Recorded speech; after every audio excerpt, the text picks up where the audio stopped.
Hey YouTube, Twig here, bringing you all an update to my Mementotlan Yugioh deck profile for post-Phantom Nightmare. We got the new Mementotlan Gaddick in the latest Yu-Gi-Oh! Booster set. It was one of the cards that got support along with Centurion and then the Valmont deck being left out from this set. But regardless, I wanted to update the deck just with some changes that I made also to some of the other numbers for the cards, including the addition of Mementotlan Gaddick, and also being able to focus on even more support in the next booster set with the Mementotlans actually getting another boss monster. But until then, because it is a few months away, I'll update you with what I have for the deck so far. So let's go ahead and get started with the deck profile. So we'll go ahead and start off with the boss monster of the deck. We're running 2 copies of Mementotlan Combined Creation. It cannot be normal summon or set. Must be special summon from your hand or graveyard by shuffling 5 other Memento monsters with different names from your hand and or graveyard into the deck / extra deck. While you control no other monsters, this card can attack all monsters your opponent controls once each. And once per turn, if an opponent activates a card effect or just an effect except during the damage step, you can special summon 1 Memento monster from your hand or graveyard, giving you other resources on the field, but still having a 5,000 attack, 5,000 defense boss monster to then go up against your opponent is definitely one of the more scarier cards to utilize in the deck, as long as you can set up the 5 different Memento cards. Having a new monster helps to add just to that number also, which we are running 3 copies of Mementotlan Gaddick. If this card is normal or special summon, you can target 1 Memento card in your graveyard, except for Gaddick, and add it to your hand. If this card is sent to the graveyard by a Memento monster's effect, you can special summon this card. You can only use each effect of Gaddick once per turn, so just having the add back power of Gaddick for some of your other ones means that the setup can come a little easier, because then we can grab those monsters to then reuse in our hand as well. And also 3 copies of Mementotlan Anguish. If this card is normal or special summon, you can add 1 Memento monster from your deck to your hand, except for Anguish. You can target 1 level 2 or lower Memento monster in your graveyard, destroy 1 Memento monster you control, and if you do, special summon the targeted monster. So being another level 2 monster means it's a viable target to then grab Gaddick from the graveyard to then use its own special summon effect when it hits the field also. And 3 copies of Mementotlan Darkblade. If this card's normal or special summon, you can discard 1 Memento card, target 1 spell or trap your opponent controls, destroy it, and during the main phase you can destroy 1 Memento monster you control to special summon 1 level 3 or lower Memento monster from your deck. So more special summon power. You can use Darkblade to then have the discard of another card like your Gaddick into the graveyard, and then also destroy a Memento monster, so Darkblade can target itself to summon out Anguish, and then Anguish can grab back the Gaddick that you discarded off of the Darkblade. And lastly for the, oh actually there's one more 3-of, sorry, there's a lot of 3-ofs for the Mementotlan cards. 3 Mace during your opponent's turn. If you control Mementotlan Combined Creation, you can discard this card, then target 1 face-up monster your opponent controls, take control of it until the end phase, and during your main phase you can destroy 1 Memento monster you control. If you do, add 1 Memento card from your deck to your hand, which we could have a good variety of different Memento cards, including cards like Bone Party, and for our spell and trap lineup, cards like Cranium Burst, or even our Fracture Dance, depending on what you want to add off of Mace. And then with this card, you can add any of them except for Mace itself. You can only use each effect of Mementotlan Mace once per turn, but search power, and also just resource grab if you have your boss monster on the field. And 3 copies of Mementotlan Tatsunoto Shigo, for this being the actual last of the 3-ofs. If you do not control any face-up monsters other than Mementotlan monsters, you can special summon this card from your hand. During main phase, you can destroy 1 Memento monster you control, send any number of Memento monsters with different names from your deck to the graveyard whose total levels are less than or equal to the destroyed monster's original level. You can only use this effect of Tatsuno Shigo once per turn, but having a better option during the main phase to destroy a Memento monster you control and then send the lower level monsters means that you could also destroy Tatsunoto Shigo and then send monsters that equal up to its level, being level 5, from your deck to the graveyard. So you can grab cards like Gaddick, Anguish, Mace, and Darkblade together, equaling out to the level 5 just to set up more and more in the graveyard. And then 2 copies of Mementotlan Goblin. During the main phase, if you control a combined creation quick effect, you can discard this card. For the rest of this turn, your opponent cannot target memento monsters with card effects, and during the main phase 2, you can destroy one memento monster to send up to 2 memento cards with different names from each other from your deck to the graveyard. So another quicker way to help with the combined creation play, but also a way to protect it just with a quick effect discard. And then the last of the memento monsters being the 1 copy of Mementotlan Horned Dragon. If you have 3 or more memento monsters with different names in your graveyard, you can special summon this card from your hand. You can only special summon Horned Dragon once per turn this way, and if this card on the field is destroyed by a card effect, you can target 3 face-up cards on the field, including a memento card you control, and destroy them. So call it a bigger boss, smaller boss monster than your combined creation, still being able to destroy 2 cards your opponent controls and 1 you have, and having a little easier way to special summon this card out, just needing the 3 or more ones with different names in your graveyard. And then the last of the main deck monsters being 3 copies of Ash Blossom and Joy Spring, just the hand trap of choice, along with the Infinite Impermanence lineup in the deck.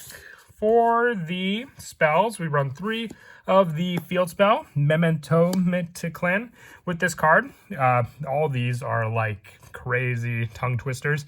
If your memento monster battles, your opponent cannot activate any spell or traps until the end of damage step. If a monster you control is destroyed by battle or card effect, you can target one of those monsters and special summon 1 memento monster with a lower level from your hand or graveyard. You can use this effect of Mementotlan once per turn, and once per turn during end phase, you can target a memento spell or trap in your graveyard and set it. So recycle power for the lower numbers that we run, but also just being able to grab resources if one of your memento monsters were to be destroyed. Using the different level monsters, you at least have a way to keep something on the field of relevance and then use their own effects when summoned. I do want to run 3 copies of Bone Party. Sadly, I only have the 2, so I have 1 Mementotlan Bone back as a placeholder, which you could do the same as well if you only have so many copies of Bone Party. Destroy 1 memento monster in your hand or face on the field to take 1 memento monster from your deck with a different name and either add to your hand or special summon it in defense position. During your main phase, you can banish this card from your graveyard to target 1 memento monster you control. If it attacks a defense monster this turn, inflict piercing battle damage to your opponent. So Bone Party helps to hit those game-winning numbers that you need also with combined creation, having 5,000 attack, but needing a way, if your opponent's playing on the defense with all their monsters, to be able to swing into those monsters for that damage to go for game. And also 3 copies of Pot of Prosperity. Currently with the deck, there's really not much we use for the extra deck aside from potential resources to go into.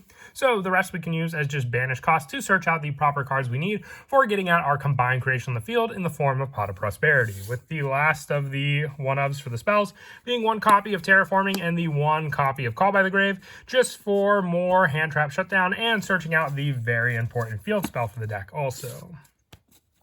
And then for the traps, the 1 copy of Mementotlan Fracture Dance and the 1 copy of Cranium Burst. While you control a memento monster, your opponent's monsters that can attack must attack memento monsters. So another way to go into your 5,000 attack point boss monster. And with Fracture Dance, targeting a card on the field and destroy it if you control a memento monster. And if it's combined creation, you can destroy 1 more card, having the extra added benefit of your boss monster on the field. And then also the 3 copies of Infinite Impermanence, along with Ash Blossom, just being the other hand trap spot in the deck to use, with our There Can Only Be One being the final trap spot at 1, and also just for all the different type of monsters we run, whether they be Beast, Spellcaster, and then the added Fiend monster along with Warrior. We have plenty of variety to really not affect the deck or any of our extra deck plays we may go into.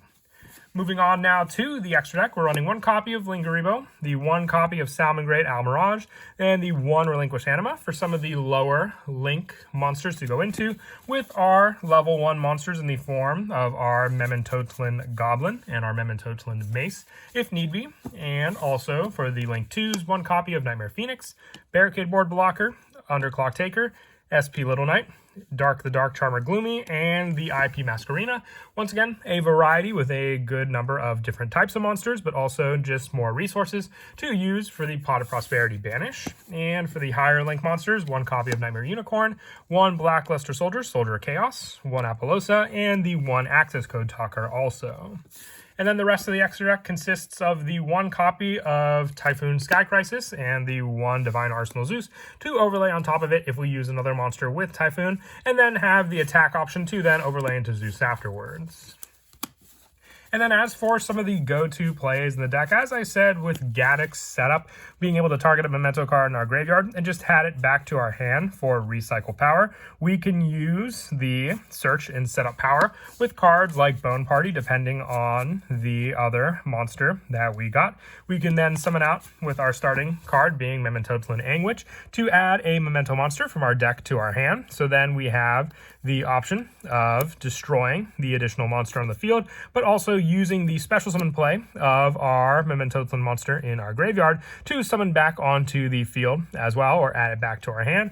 Gaddock having the research power can also help to add back the different memento cards in our graveyard, and having the option to special summon this resource back onto the field again to reuse as well if it is in the graveyard and sent by a memento monster effect. So you have more of that play. If it's sent to the graveyard by a memento monster, you have more setup in cards in terms like Memento Mace with its send and setup as well, or cards like our level 1 Goblin. For that play, sending 2 memento cards, including the Gaddock, can give us the special summon of this card as well. During the main phase, being able to destroy a memento card to send the 2. So you can go with the Goblin play of its own to, during main phase, destroy 1 memento monster, so Goblin can destroy itself, and then send 2 cards. You can send Gaddock and Bone Party to the graveyard, and since Gaddock was sent off of a memento card effect, you can special summon this card. So then special summoning Gaddock back onto the field will then give you the target of a memento card in your graveyard to add to your hand, giving you the search to then add Bone Party to then reuse again, destroying the memento card to then take one from our deck with a different name, either add to your hand or special summon it, so then we can use Anguish for that summon to add a memento monster from our deck to our hand as well. With that, we can go for the search for more of an easier summon to utilize our Horned Dragon, because then we can use the effect of Anguish, targeting a level 2 or lower memento monster in your graveyard, destroy one you control to special summon that targeted monster. Then you can destroy Anguish, summoning back your Goblin onto the field, linking 1 into the Goblin since you already used its card effect to go into a link monster of choice. Then you have the 3 different name monsters just with the 1 card setup of Goblin in the graveyard to summon out your Horned Dragon. Then you just need a little more setup with that additional monster and 1 more to get out your combined creation. But that is it for the deck profile. I hope you all enjoyed. Like I said, it was just a small little addition to the deck, but felt with more knowledge of the deck under my belt, you all wanted to see an update for one of the decks from Valiant Smashers. And as always, until next time, please don't forget to leave a like and subscribe, and Kira Twig out.